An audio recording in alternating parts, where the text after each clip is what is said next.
तो गाइस मैं आ गया हूँ काम में लग गया हूँ। अब बनने वाला है हमारा पीसी रूम। आपको मैं दिखाऊंगा पीसी रूम कैसे बन गया। ये माल तैयार है, ब्लॉक पेन तैयार छे।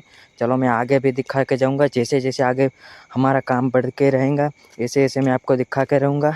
हमने पाया भी पूर दिया है। पाया में जितना माल लगाना था वो लगा दिया। अब हम पाया भी ऊपर जाने लगे हैं।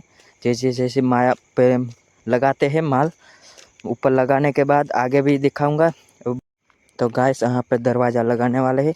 दरवाज़ा लगा के भी दिखाएंगे कैसा हमारा दरवाज़ा। हम आगे भी हैं, हमारे पास एक समुद्र का है। उस समुद्र का आपको रिजल्ट दिखाएंगे। समुद्र कैसा है हमारे पास में ही है, आप देख सकते हो।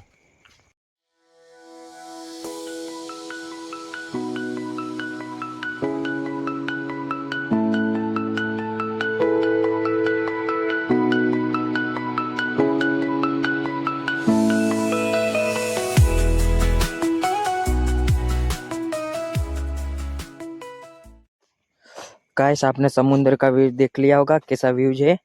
अब आगे भी हम काम पे लग गए क्योंकि समुद्र के पास नहीं जाना चाहिए। अगला पार्ट देखने के लिए हमारे चैनल को सब्सक्राइब